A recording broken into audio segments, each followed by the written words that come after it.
네, 여러분, 백이성 강사와 함께하는 10번째 시간입니다. 10번째 시간. 여러분 보십시오. 제가 맨 처음에 이 강의를 기획했을 때 10강을 할지 10강에서 더 갑자기 열받으면 막 갑자기 막 하다가 10강을 더 할지 모르겠다. 단 20강은 넘지 않도록 하겠다고 했는데 그때는 사람들이 이승만 하나로 한 번에 50분씩 10강을 해요? 그랬는데 아니 여러분 보세요. 46년부터 51년까지 이제 5년 왔다. 5년. 이 사람 인생이 90년인데 그중에 5년이다. 5년. 5년 동안에도 지금 50년. 도대체 이 사람 인생은 잘한 게 뭐야? 라고 많은 사람들이 얘기할 거예요. 뭐 잘한 것도 있겠지. 이승만의 이야기는 앞으로 10회를 더 하도록 하겠습니다. 두 탐사에서도 허락해 주리라고 제가 확신합니다. 허락해 주시겠죠? 확인해 보겠습니다. 확인해 본답니다. 여러분 댓글로 제 강의 10강을 더 원한다 그러시면 10강을 더하게 해 주십시오. 여러분들이 댓글로 많이 호응해 주시면은 제가 10강을 더 할 수 있습니다. 뉴탐사 구독, 좋아요. 주한미군과 이승만입니다. 미군과 이승만, 주한미국과 이승만이 아니고 미군과 이승만입니다. 한미 상호 방위 조약, 이 말도 많고 탈도 많은 한미 상호 방위 조약 1953년 10월 1일 워싱턴입니다. 당사국은 관련될지도 모르는 어떠한 국제적 분쟁이라도 국제평화와 안전과 정의를 위태롭게 하지 않는 방법으로 평화적 수단에 의하여 해결하고 또한 국제관계에 있어서 국제연합의 목적이나 당사국이 국제연합에 대하여 부담한 의무에 배치되는 방법으로 무력으로 위협하거나 무력을 행사함을 삼갈 것을 약속한다. 제2조 당사국 중 어느 한국의 정치적 독립 또는 안전이 외부로부터의 무력 공격에 의하여 위협을 받고 있다고 어느 당사국이든지 인정할 때에는 언제든지 당사국은 서로 협의한다. 당사국은 단독적으로나 공동으로나 자조와 상호 원조에 의하여 무력 공격을 저지하기 위한 적절한 수단을 지속 강화시킬 것이며 본조약을 이행하고 그 목적을 추진할 적절한 조치를 협의와 합의하에 취할 것이다. 다 좋아요. 이제부터 중국이 대만을 쳐들어갈 때 우리 만약 간다고 생각하면 우리 대한민국은 미국이 대만에 참전할 때는 가령 이것을 게시해야 되느냐 말아야 되느냐를 놓고 유튜브나 이런 데서 오만 뻘 소리들을 다 하고 있습니다. 제가 오늘 정확하게 한미 상호 방위 조약에 대해서 이승만이 맺고 윤석열이 금과 옥저처럼 떠받들고 있는 한미 상호 방위 조약에 대해서 제가 명확한 근거를 들어가지고 말씀드리겠습니다. 제3조 각 당사국은 타 당사국의 행정 지배하에 있는 영토와 각 당사국이 타 당사국의 행정 지배하에 합법적으로 들어갔다고 인정하는 금후의 영토에 있어서 잘 보세요. 타 당사국에 대한 어느 지역입니까? 태평양 지역에 있어서의 무력 공격을 자국의 평화와 안전을 위태롭게 하는 것이라 인정하고 공통한 위험에 대처하기 위하여 각자의 헌법상의 수속에 따라 행동할 것을 선언한다. 제가 지난 시간에 이승만과 장제스라고 하는 걸 보여드렸죠. 중국이 대만을 쳐들어갈 때 대만이 태평양에 있습니까? 인도양에 있습니까? 대서양에 있습니까? 남극해에 있습니까? 북극해에 있습니까? 태평양에 있지 않습니까? 따라서 타 당사국에 대한 장제스 때문에 이게 태평양으로 들어갔다고. 장제스가 이때 뭐라고 했는지 아십니까? 자기가 중국 대표로서 이집트 카이로에서 카이로 회담을 열 때 그때 뭐라 그랬어요?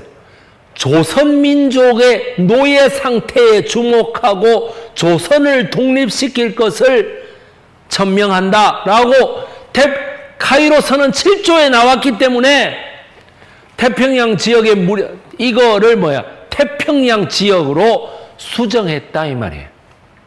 자국의 평화와 안전을 위태롭게 하는 것이라 인정하고 공통한 위험에 대처하기 위하여 각자의 헌법상의 수속에 따라 행동할 것을 선언한다. 따라서 우리나라는 중국이 대만을 쳐들어갈 때에는 미국이 참전하는 경우에는 우리나라는 가야 되는 거예요. 이제 아시겠죠?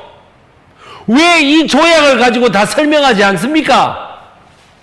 제4조, 자 보세요. 상호적 합의에 의하여 미 합중국의 육군, 해군, 공군을 대한민국의 영토 내와 그 부근에 배치하는 권리를 대한민국은 허여하고 미 합중국은 수락한다. 따라서 미군 기지를 파주의 캠프 왈리드라든지 군산의 아메리카, 동두천의 캠프 케이시, 평택에 있는 캠프 험프리스 이런 것들을 다 허락해야 된다라는 거예요. 제5조 본조약은 대한민국과 미합중국에 의하여 각자 헌법상의 수속에 따라 비준되어야 하며 비준서가 양국에 의하여 워싱턴에서 교환되었을 때의 효력을 발생한다. 본조약은 무기한으로 유효하다. 어느 당사국이든지 타 당사국에 통고한 후 1년 후에 본조약을 종료시킬 수 있다. 한미 상호 방위 조약입니다. 미국은 어떠한 나라하고도 상호 방위 조약이라는 것을 맺은 적이 없습니다. 이때까지. 1953년 때도 그렇고 53년 후도 그렇고 근데 한국하고는 맺었어요. 이거를 이승만이 엄청 자랑합니다. 내가 해냈다고 말해요. 그런데 이게 과연 정말 자랑스러운 일만 있었을까요? 53년 10월 1일 워싱턴에서 1957년 보건사회부, 그때는 보건복지부가 아니고 보건사회부였어. 조사 전쟁 미망인. 이게 이임하 교수가 쓴 전쟁 미망인 한국 현대사의 침묵을 깨다라는 책입니다. 이 책에 보면 전쟁 미망인 숫자가 총 50만 5,845명, 50만 명이 넘었다는 거예요. 어마어마한 숫자지. 전쟁이라는 존재의 최대 희생자, 전쟁 미망인을 꼽아요. 남편이 사라지고 자식이 혼자 있을 때 전쟁 미망인이 자식을 혼자 키워야 되는 그 부담감이 어마어마하단 말이야. 전쟁 미망인이 부양했던 자식의 숫자 91만 6,273명. 1955년에 총 인구가 2,152만 6,374명입니다.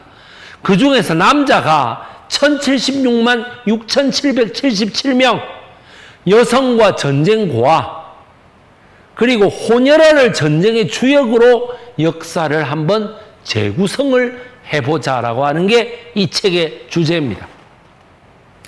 우리나라의 가장 중요한 방위력입니다. 주한미군입니다. 자, 주한미군이 보세요. 이건 이제 트럼프 행정부 때에 이 신문 자료인데 한국이 트럼프 행정부에 요구한 게 이겁니다.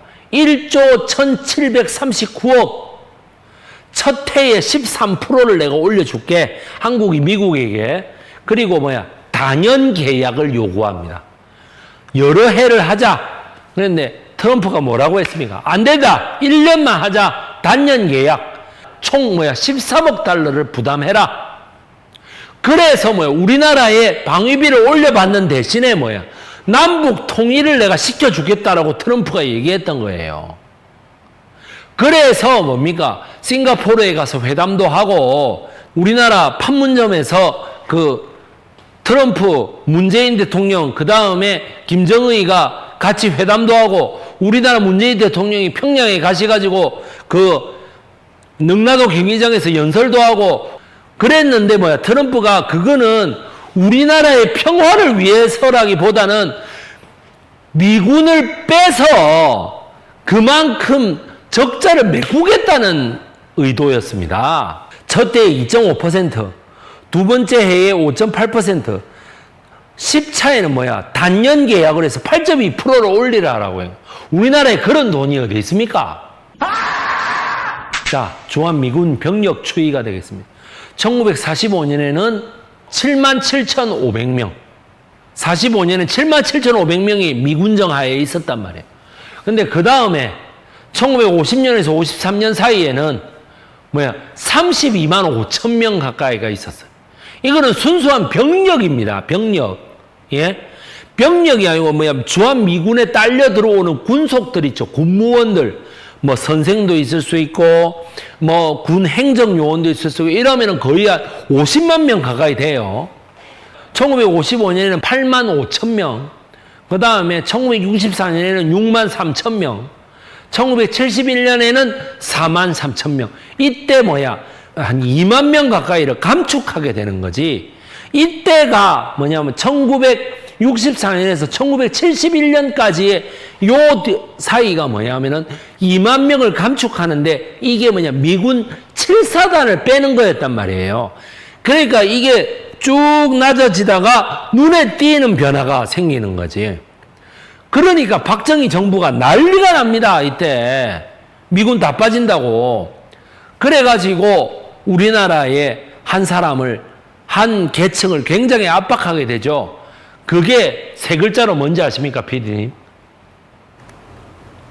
태어나기 전이라 저는 잘 모르시겠습니까? 그럼 저는 태어나기 전에 걸 왜 강의하고 있습니까? 전공하셨잖아요. 전공이라서. 한 계층을 세 글자로 양공주 세력입니다, 그게. 소위 말하는 그 사람들이 사는 지역이 어디야? 기지촌인 거예요. 여기 대한민국의 영토 내와 그 부근에 배치하는 권리라고 했죠. 그러니까 기지촌이 있고, 당연하게 우리나라는 세계 어디에도 없던 일본에만 부분적으로 조금 존재하고 있었던 기지촌 여성들을 공급하게 되는 거예요. 말 그대로 미군 위안부가 되겠습니다. 양공주가 되겠죠. 거기에는 다 우리나라의 전쟁 미망인들, 전쟁 고아들 중에 여성들이 많이 갔습니다. 먹고 살 게 없어서 돈을 벌러 갔습니다. 그리고 비자발적으로 간 케이스도 너무 많습니다. 뭐냐 하면은 부녀 보호소로 갔는데 거기에서 오히려 미군 위안부로 가기를 종용한다든지 이런 경우가 너무 많았던 거예요. 주한미군 조직도 보시겠어요? 이렇게 보시는 건 아마 처음이지 싶은데 주한미군 사령부가 있습니다. 그러면 보세요. 미 8군 사령부, 주한미 해군 사령부, 주한미 해병대 사령부, 주한미 특수전 사령부, 주한미 공군 사령부, 미 7공군 사령부, 8전투비행단, 51전투비행단 이런 식으로 쫙 나눠져 있어요. 병력이 28,500명, 전투기가 90여 대, 그 다음에 공격용 헬기가 40여 대, 전차가 50대, 그 다음에 장갑차가 130여 대, 그리고 야포와 다련장은 10문과 40여 대, 그리고 패트리어트가 60여 기가 있습니다. 이라크 차출부대, 이라크에서 걸프전이 일어났을 때 우리나라에 있던 미 보병 2사단을 뺐단 말이에요. 그래서 2사단이 1여단, 2여단, 3여단, 항공여단, 포병여단, 공병여단, 8군 내에 이렇게 있는 거야. 포병대대, 군사정보대대, 한병중대. 그럼 1여단, 2여단, 3여단에 이렇게 많습니다. 이렇게 방대한 조직이 우리나라에 들어와 있습니다. 전쟁을 막기 위해서. 저거가 전시작전권을 다 가져가 놓으니까 전쟁이 나면 어떻게 되겠어요? 미군이 책임지겠다 이거지. 그러니까 저렇게 많은 병력을 갖다 놓고 있는 거죠. 바로 저거예요. 28,500명이나 되는 미군들이 와 있는데 그 미군들로 하여금 훈련을 마치고 나면 혹은 훈련하는 도중에 갑자기 여자 생각이 나면 어떻게 되느냐? 방법은 간단했습니다. 위안부가 있으니까요. 여러분, 심지어 미군 부대의 훈련 도중에도 야산에 우리나라 여자들이 담요 들고 올라갑니다. 담요 부대라고 하는 애들이 미군 마담의 지휘하에 다 따라갑니다. 따라가서 거기서 매춘을 하는 거예요. 우리나라가 여성을 희생시켜서 거기에서 얻는 어마어마한 외화가 있었기 때문에 미군이 2만 명 가까이 빠져나간다는 것은 박정희 대통령한테는 엄청난 재난에 가까운 상황이었던 거예요. 그래서 박정희 대통령은 지금 이승만 대통령이 얘기하고 있다가 박정희 대통령 갑자기 얘기하기가 여러분 좀 얼떨떨하실 텐데, 박정희 대통령 같은 경우에 뭐야? 양공주들을 보고 뭐라고 불렀습니까? 외화벌이의 역군이다.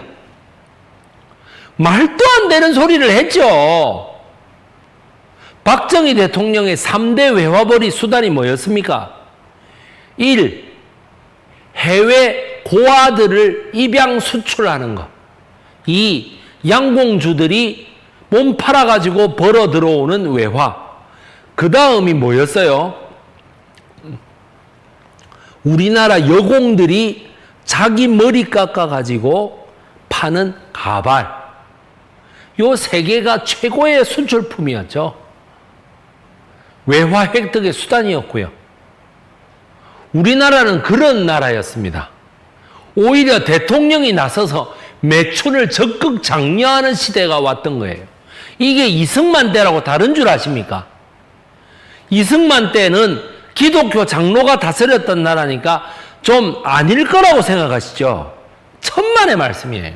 아까 주한 미군이 얼마나 많았는가를 보니까 8만 명 가까이 되고 거기에 미군 행정요원하고 군속을 다 합치니까 얼마쯤 됩니까? 한 13만 명 가까이 되죠? 우리나라 양공주, 공식적으로 집계된 양공주가 1958년 이승만 대통령 말기에 58년에 여러분, 동두천과 화성과 동탄과 그 다음에 파주라든가 군산이라든가 대구라든가 부산이라든가 이런 양공주들이 정말 집약적으로 많이 사는 곳에 총 몇 명이 살았는지 아십니까? 35만 명이 살았어요. 35만 명이. 아유, 불쌍해서 내가. 여기가 바로 양공주들이 있는 곳입니다. 이태원 투어리스트 서비스. 지나가는 사람 다 양공주예요. 우리나라 다른 말로 뭐라고 그랬어요? 양색시. 여기 MP 있죠? 밀리터리 폴리스. 이거 학생들도 지나다니는데 양공주들이 떡 서가지고 Hey, come here. Give me chocolate. Give me chewing gum. 이라고들 돌아다녔던 거야. 아니 35만 명이나 양공주로 있는데 이걸 이승만이 몰랐다고. 말이 되는 소리를 하세요. 말이 되는 소리를. 이건 너무한 거 아니냐고. 남성들이 만들었고 여성들은 짓밟혔습니다. 이때가 뭐냐? 왼쪽이 뭐예요? 변영태 우리나라 외무부 장관. 여기 왼쪽은요, 포스터 덜레스 미 국무부 장관. 가운데는 이승만이 오른쪽에, 이승만이 왼쪽에 누구? 양유찬 주미대사. 한미 상호방위조약을 남자들이 가서 맺죠. 나라가 낳고 나라가 버린 삶. 저기 보세요. 저 왼쪽은요, 우리나라의 양공주촌입니다. 기지촌이 되겠습니다. 미군 기지를 저 한미 상호방위 조약에서 국내에 영토를 허락한다라고 돼 있다 보니까 영토에 우리 미군들이 들어오다 보니까 거기 미군 기지촌이 있으면 그 기지촌 주변에 우리나라 저 여성들이 가가지고 다 저기 가서 달러를 얻으려고 기지촌 여성이 돼가지고 양공주의 삶을 살았다 이 말이에요. 남성들이 만들고 여성들은 짓밟힌 역사라는 게 뭔지 아시겠습니까 이제?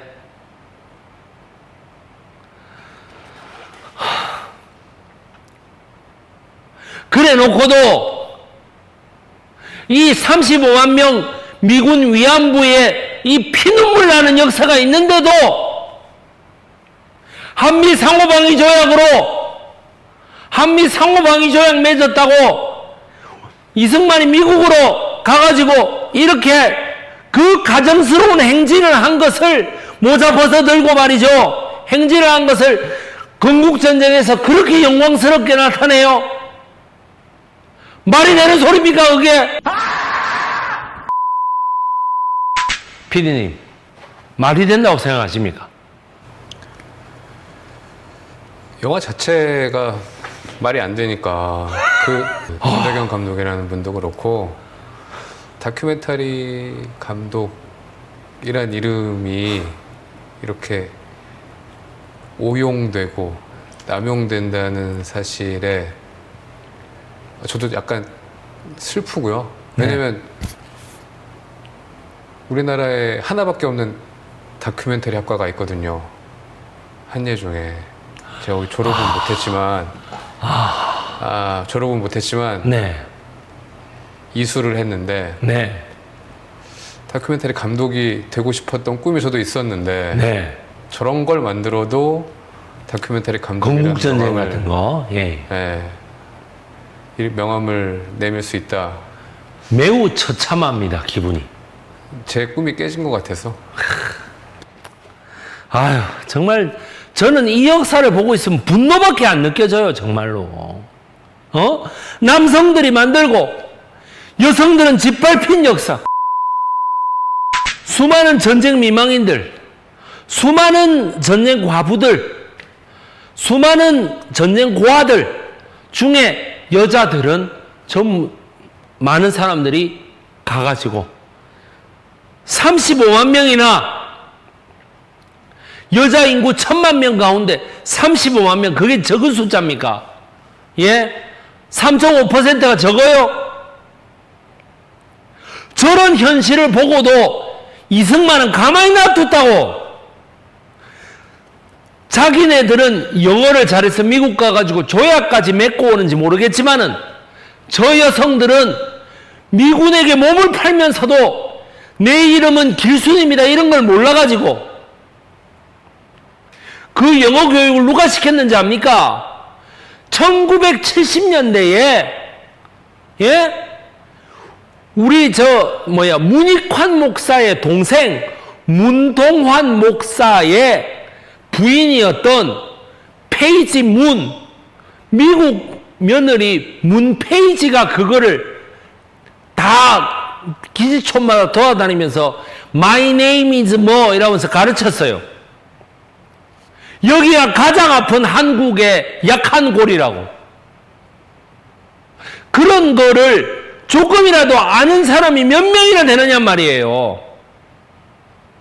맨날 문익환 목사 보고 공산주의자다 욕만 하잖아요. 이 가운데 이승만 사진 여러분 역겹지 않으십니까? 조국의 젊은이들은 불과 2, 3년 전에 전부 다 총 쏴 죽여버리고 조국의 젊은 아낙네들은 전부 다 미군한테 가가지고 설설 기고 기무민 추인검, 기무민 초콜릿이라고 앉아있고 지는 한미 상호 방위 조약 했다 이러면서 어깨 봉부라자 이빨 집어넣어가지고 또 하나의 이야기. 미군에게 몸을 팔았다고 했죠. 그러면 필연적으로 나오는 게 뭐겠습니까?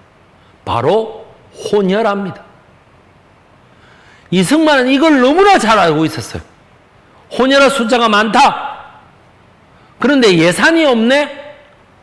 그럼 이승만은 간단했습니다. 방법이. 자들을 우리나라 국민으로 인정을 안 하면 된다라는 거예요. 그래가지고 외국으로 전부 다 갖다 팔아라가 된 거예요. 돈은 많이 받고 팔아라가 된 거죠. 미국의 일리노이주에 한 농민이었던 홀트라는 부부가 있었습니다. 지금 여러분들이 보고 계시는 홀트 복지회의 바로 그 홀트입니다. 홀트라는 부부가 한국 전쟁에서 전쟁 고아가 많이 나왔다는 사실을 알고, 전쟁 고아라기보다 저 호녀라들은, 이거 호녀라잖아 전부 다. 보세요. 흑인 호녀라들이 많죠. 호녀라들은 미국의 흑인 놈들이 싸질러 놓고 전부 저거는 내빼버린 거야. 책임 못 지겠다고. 그랬는데 이승만이가 하는 소리 한번 잘 보세요. 중앙입양원이라는 것까지 세웁니다. 1955년부터 1961년까지 4,185명의 혼혈 아동이 해외 입양되었으며 강제로, 이들 중 4,155명이 미국으로 입양되었다.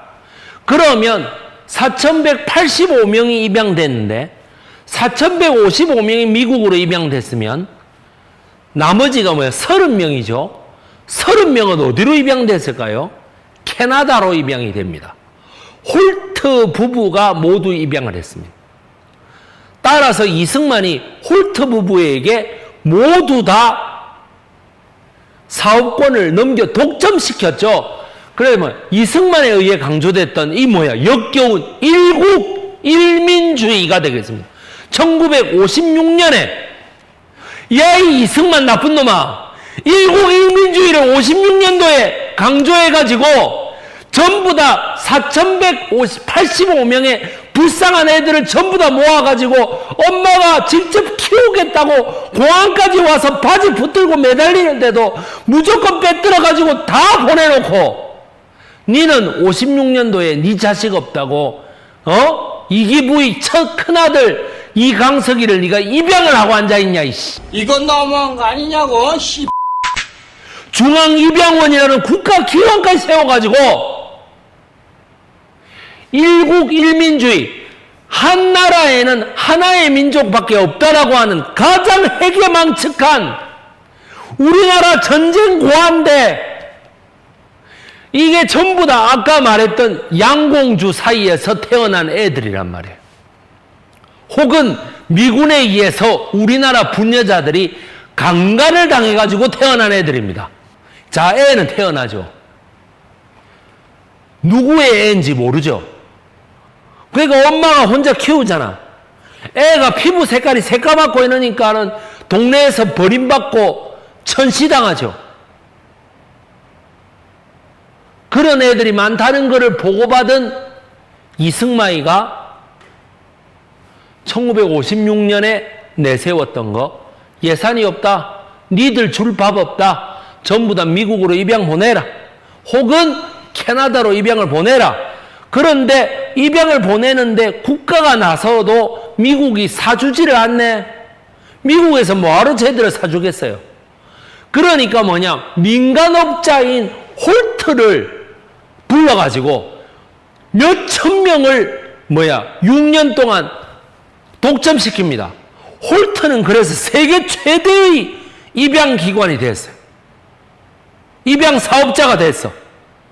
우리나라는 뭐야? 일국 일민주의를 마구 세뇌시키고 혼혈 아동에 대해서는 일체 보도 못하게 하고, 그렇게 하니까 어떻게 돼요? 우리나라에 겉으로 봤을 때는 문제가 해결되죠. 저것이 나중에 20년, 30년 뒤에 엄청난 해악으로 돌아옵니다. 뭐냐?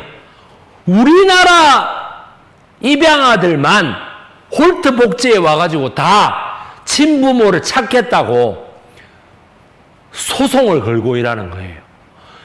그래서 그런 사실을 다 모른 상태로 우리나라 기자가 어리석은 취재를 합니다. 우리나라의 국민성이 이렇게 뭐 어지러워서 소송을 마이거나 왜 이렇게 입양해 해가지고 좋은 나라로 갔으면 은혜에 만족하고 살아야지 왜 이렇게 소송을 거느냐. 그래 물어보니까 홀트 복지에서 볼이 이만큼 나와 이래 얘기합니다. 한국만 물어보는데요. 왜? 홀트야, 너가 입양을 담당한 데가 한국밖에 없잖아. 나쁜 놈의 새끼들 그냥 일국일민주의를 해가지고 세상에 이 전쟁고아들이 얼마나 불쌍합니까?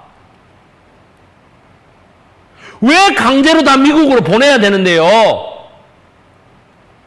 김포공항에서 눈물로 매달리는 전쟁 과부들을 전부 다 어떻게 돼?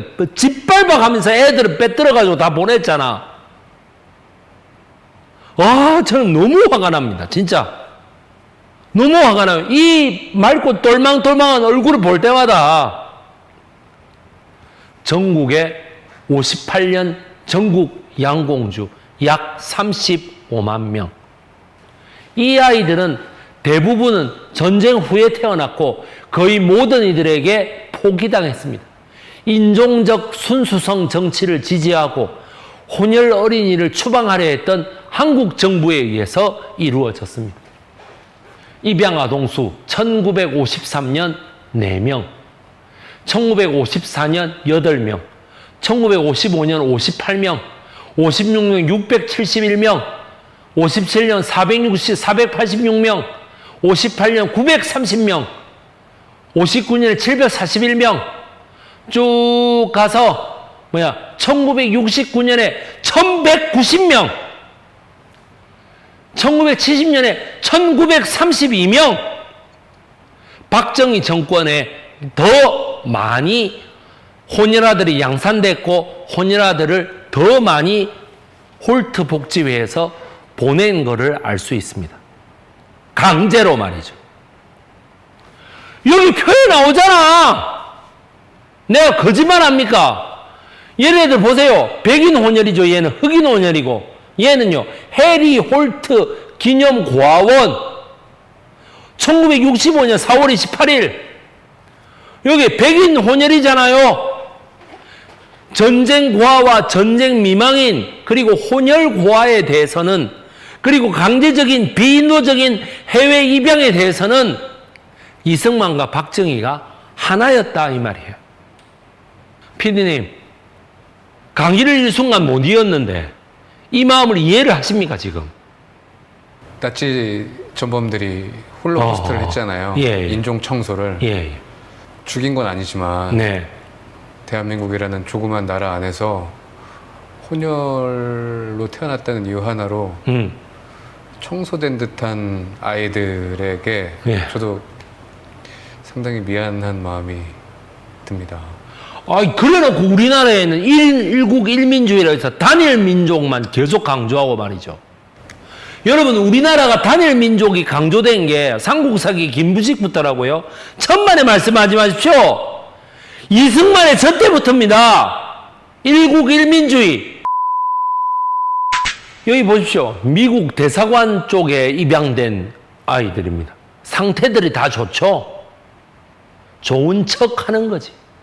1969년, 1970년 해외 입양을 보냈던 우리나라의 생생한 사진들을 여러분 보고 계십니다.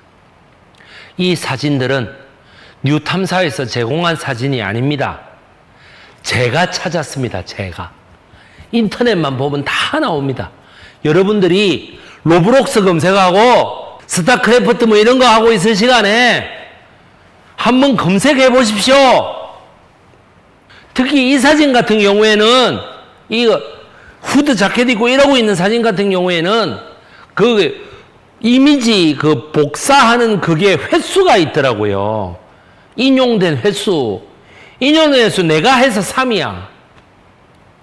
여러분 이거 보시니까 우리 사회가 이만큼 이제 잘 살게 됐으니 야들은 다 모르는 척 해도 된다 싶습니까? 이런 역사는 그냥 다 없는 걸로 하고 우리나라가 원래부터 번영했던 나라인 것처럼 다 쓰자. 그런 생각이 드세요? 아니면 내가 이때까지 역사를 너무 원사이드로만 알았구나. 내가 정말 몰랐구나. 라고 생각을 하면서 내가 백이성 강사의 강의도 많이 보고 백이성 강사의 책도 많이 써서 쓰는 것도 사보고 해서 공부를 좀 해야겠다 이런 생각이 드십니까? 미군은 마음껏 즐기고 애가 생기는 이 중대한 사태가 오면은 국가는 책임지지 않고 여자의 인생은 내팽개치고 여자에게서 애를 빼들어가지고 전부 다 미군 비행기에 태워보내는 어떻게 할 거예요? 어떻게 해? 미군 기지와 기지촌 그리고 양공주. 자, 이제 한번 쫙 제가 한번 정리하겠습니다. 정부 1950년대부터 기지촌 형성, 운영, 관여, 영어 회화 교육, 애국자, 노후 보장 약속도. 약속도 했는데 안 지켰다는 얘기지. 법적 근거 없이 단속 지목, 성병 격리 수용 치료 이거를 몽키하우스라고 합니다. 1심 격리 수용 위법 인정 57명에게 각 500만 원씩의 보상을 해라. 2심 기지촌 조성과 성매매 정당화 책임을 인정했다. 대법 95명 대상 중대한 인권 침해 확인 5년 장기 소멸시효 항변 받아들이지 않아. 5년 장기 소멸시효를 누가 얘기했느냐? 우리나라 정부가 얘기했다고. 우리나라 정부가 이 기지촌 여성들이 무슨 얘기를 하든지 간에 1950년부터 1970년, 80년에서 소멸시효 5년이 지났기 때문에 권리를 주장할 수 없다 이렇게 얘기했다고. 이게 우리나라 정부입니다. 한미 상호방위 조약 어디에도 양공주를 키워도 된다라는 말은 없습니다. 혼혈아가 태어났을 때 미국에 일방적으로 팔아라는 말도 없습니다. 독일은 2차 세계대전 이후 서독에 그렇게 많은 미군이 주도해도 거기에는 기지촌이라는 건 없었습니다. 어째서 우리나라만 똑같은 분단국가인 우리나라만 미군에 대해서 이렇게 몸으로 마음으로 충성을 다 바치게끔 남자들 지가 나서지 않고 여자들을 대신 내세워가지고 그 여자들에 대해서도 내팽개쳐버리는 이런 이따위 여러분 주한미군의 우리나라 6.25 참전은 6.25 전쟁을 공산군의 침략으로부터 구출해낸 정말 신의 한 수였고 미군이 그만큼 우리나라가 전략적으로 중요했기 때문에 죽기 아니면 살기로 싸워가지고 우리나라의 남쪽을 지켜낸 결과였습니다. 그런데 주한미군은 그 과정에서 너무 많은 부작용들을 낳았습니다. 기지촌이라든가 양공주라든가 수많은 전쟁 고아라든가 수많은 전쟁 미망인이라든가 이런 사람들을 불쌍하게 여길 줄 모르고 마음껏 능욕하고 겁탈했습니다. 그리고 그 산실인 전쟁 혼혈 고아들을 미국에다 일방적으로 대규모로 팔아버림으로써 우리 민족의식마저 완전히 망가뜨렸습니다. 단일 민족 신화에는 조금도 자랑스럽게 생각하지 마십시오. 우리 민족은 단일 민족이라는 게 1956년부터 시작된 엄청난 이승만의 세뇌 교육 때문에 만들어진 것입니다. 오늘 주한미군의 그 실상과 실제 주둔지 그리고 그 50년부터 벌어졌던 처참한 양공주의 역사, 혼혈 고아들의 역사 정말 가슴 아픈 역사입니다. 여러분 제가 쓸 이승만 일대기 많이 읽어주시기 바랍니다. 이상 강의의 반절을 돌아가지고 온 백이성 선생이었습니다. 앞으로 10강을 더 하겠습니다. 여러분 많은 성원을 부탁드립니다. PD님 고생하셨습니다. 네, 감사합니다.